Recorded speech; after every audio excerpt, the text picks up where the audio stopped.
Hey beauties, we are Alicia and Nicole from Positive Image. We are hairstylists, salon owners, and business coaches here to help you navigate the ever-changing landscape of the beauty industry. We are sharing our secrets on creating a salon that thrives. So let's dive in. Hey, Nicole. Hey Alicia. We're going to talk about something you have exponential expertise in. I don't think that's how anyone would say that, but you have a lot of expertise in mindset and self-development and personal growth. And so today we're going to talk about self-image. Yes. And we have talked about this a handful of times throughout our 5 seasons. But today we're just going to do a quick little, I don't know, let's start with what is it? What is self-image? So self-image is basically the idea that you have about your ability, your appearance, your personality. So it's basically the mental picture of yourself that you hold. One of my favorite, I have a few favorite quotes, but one of my favorite quotes is whether you believe you can or you believe you can't, you're right. And so it's a really interesting quote because it when you start to really think about it, you can create your own ceiling. The potential that you have to do whatever you want to do in life is hindered by only you and your beliefs, which I might get some hate from that because other people want to blame outside circumstances, but you're the person that's putting the emotion, positive or negative, on that circumstance to limit yourself. So if you don't believe that you can achieve something, if you don't believe that you are the best that you can be, you are putting a ceiling on yourself. And so that's kind of what we want to talk to you today as a hairstylist, as just a human being, is how can you raise that ceiling? How can you be your biggest cheerleader? How can you become the best version of yourself to attract, like, manifestations being kind of thrown around a lot right now, but how can you create or manifest what you want in life? And it really boils down to what your self-image is and what your habits are and what your beliefs are. I will always love the shock and awe, I don't know what you want to call it. When I read many, many years ago, Think and Grow Rich, before I opened the salon by Mm, Napoleon Hill, a very classic business book. yeah. And every single story of the success of these big corporations was that they had undeniable belief in themselves and what their goals were. Mhm. And I really expected to have actionable steps of like, you do this and then you do that and then you do that. And it was just fascinating to realize that this hugely popular ancient business book literally is teaching you just have undeniable belief. And I think that's exactly what you are saying is if you believe you're gonna not do well, then don't be surprised when you don't do well. Exactly. But if you believe that you can, then don't be surprised when you can. Well, we are the creators of our own destiny. Mhm. We create it in our mind, and then we create it in tangible or things that we can kind of control in front of us. And I love, like, yes, the Napoleon Hill Think and Grow Rich is one of those, like, foundational, if you're getting into mindset, if you're really wanting to understand that sort of side to it, that's a book you need to read for sure. But when it comes to even self-image, like, you have a self-image about so many different things. Even your salon or your business, it has its own self-image. So you might think that you are the best hairstylist out there, but if you doubt your capability of being a salon owner, you have now created a ceiling for who you attract into the salon, who the clients you attract, the staff that you attract, the sales reps that you attract. If you're going around telling yourself that, oh my God, I can't get any good staff, everybody's lazy, nobody wants to work, then that's what you're putting out there in the universe. And that's what's going to be reflected back to you. It's the same thing as like your children or your friends are also mirrors of what you think about yourselves. If you truly look at your friends in the way of like, what would my best friend say about me? You're going to get a true indication of what your self-image is in a daily basis. And there is a little bit of a difference between what your self-image is and what your self-esteem is. And I think trying to understand the difference between those two are really, really important. Do you know the difference, Alicia? No, I would love to hear your thoughts on this. So, your self image is the what you see and believe about yourself, like who you are, what you encounter. Where your self esteem is how you feel about the things that you do. So, your self image might be I am a outgoing, amazing person that attracts really incredible people into your life, but your self esteem might be really lowered where the haircuts that I do, they're just okay. Mhm. So this is a thoughts versus feelings thing. Exactly. Interesting, Yeah. interesting, and I think that's a key point to point out is we don't often realize to separate these 2 things, Mhm. and I wanna know, bringing those 2 things up, which one comes first?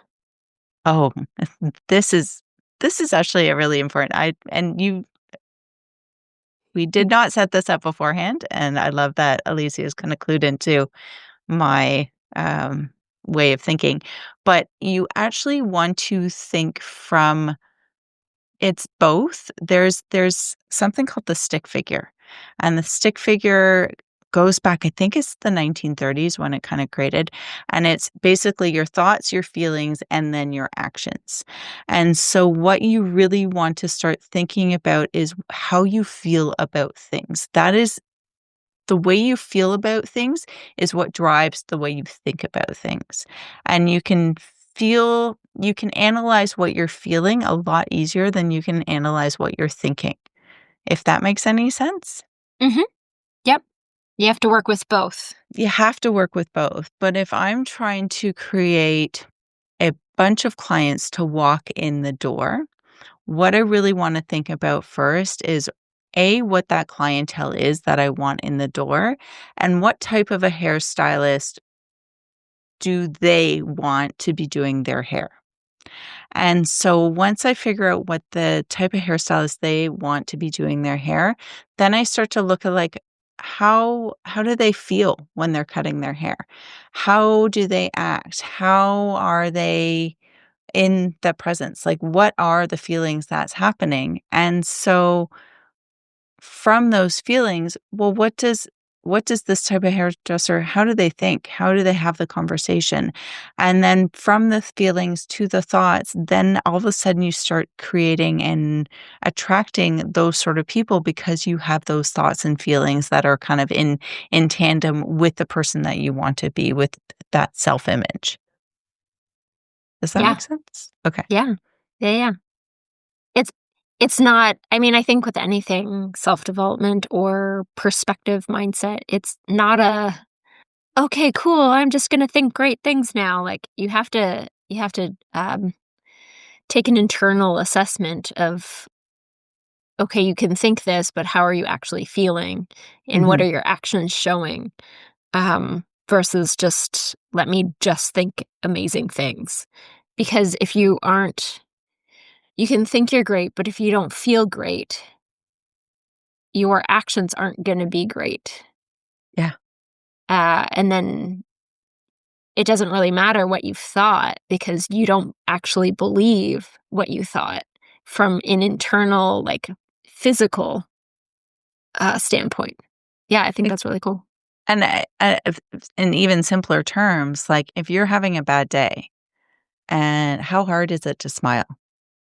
But if you Mhm. can sit there and smile, and even a fake smile, for 2 minutes, you're gonna improve your day. you're going to improve the way you feel. So the action of smiling, it improves your mood, it improves your mindset. It exactly what you're saying. It gives you the feeling of being happy. And so because you start to get the feeling, you start thinking happier thoughts. I was just thinking about this the other day. I feel like I've been thinking about it more and more. Um, I'm a classic resting bee face.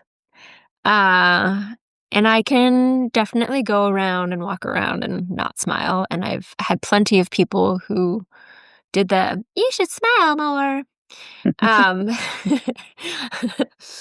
and definitely wanted to flip them something.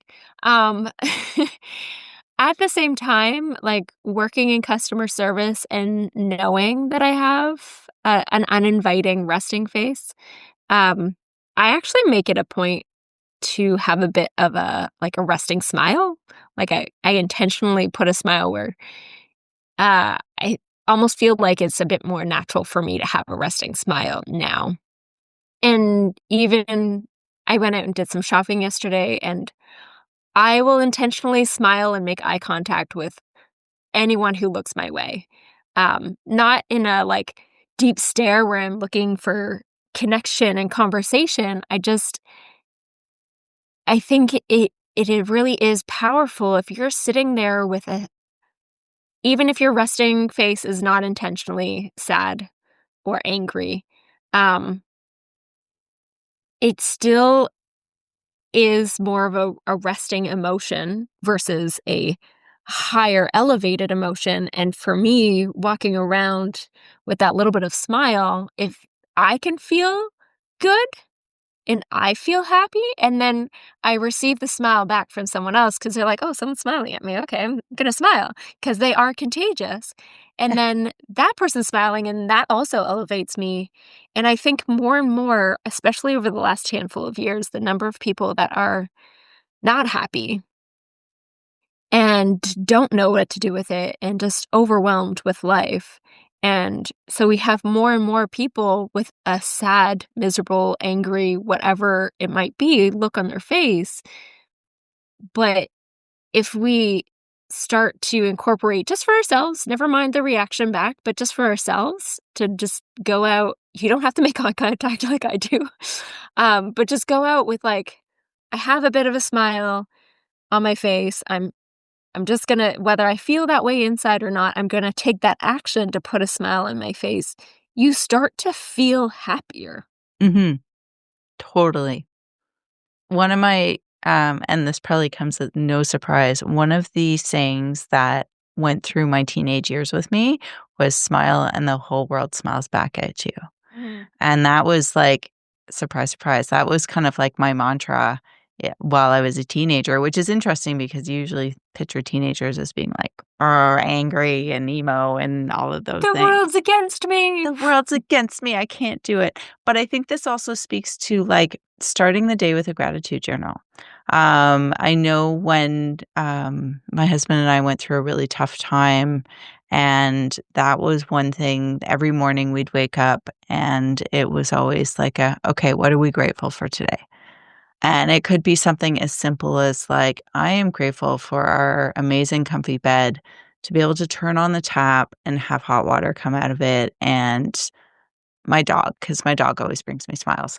But, like, and every day we would have to list what we're grateful for and start, like, at least 3 things each. And it just kind of sets the mind in such a better disposition rather than just waking up and looking at social media or waking up and turning on the news and just seeing all this naked, like, I hate the news. I refuse to, if CP24 is on in my house, it gets shut off so quickly because it's such a negative headspace. And, like, how do you start your 100%. day with that negative headspace? It's awful, awful. Yeah. And speaking of that, like, how would you say social media or society affects how we feel about ourselves? Ugh, I Does it bring don't us up? think Does it we pull us have enough down? long time. Um, The Coles notes, just the yes. Coles notes about how you feel about that. I think it really depends on where your self-esteem is. If you're going on social media and you're looking at other people on there and you're comparing yourself with where you're at, then it's not going to be good for your headspace. If you can go on social media and look at these other people and say, man, I could be doing that, and you take a positive, actionable step, then yes, great. But you really need to know yourself and you really need to know who you are and why you do the things you do, and then even what motivates you at the end of the day.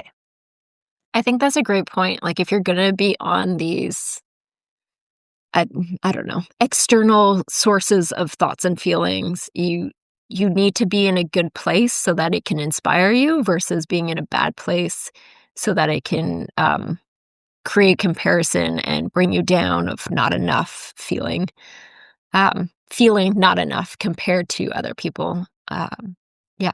What's the saying? Comparison is the root of all evil. Is that how it goes? I've never heard that, but I like it. Oh, I Yeah. think that's the saying. Yeah. Okay. Amazing. So, lastly, Yes. you have a little quick habit forming activity for us that everyone can pause and play and do on their own time to find these little things. Exactly. So the habit forming is basically what you want to think about is like, you know how you start the day and then at the end of the day, you're like, I have no idea what the heck I have done today. Like you almost go into autopilot. So this is a way for you to kind of look at what your autopilot is and look at why your autopilot is driving you the way it is and whether you like it or not and how you can change it. So from waking up to going to sleep, what you want to do is you want to write your day from start to finish, every activity that you do. It sounds like a lot. It can be a lot. I would just say keep your phone on you and put like every break that you have, just kind of put the things that you've been doing. So try and do this for 2 to 3 days, even a week. And you can break it up into smaller sections like when you wake up to lunch, what you're doing when you're at work, 4 p.m. to sleep. What you want to put in there is like, yeah, I spent an hour doom scrolling. I, I mindlessly just ate potato chips in front of the couch. That is one of my bad habits. And then so once you have done this after a few days, you want to look back and you want to look at what your common occurrences and you want to think about, did I consciously choose this or did my body go into autopilot? And where your body went into autopilot, you want to ask, is this a habit that I want to have in my life? Is it serving me in my highest good? And if the answer is yes, then continue on. But if the answer is no, then you have some work to do. And the first step in correcting a habit is recognizing that you have one. And now you need to pay attention to what triggers that habit.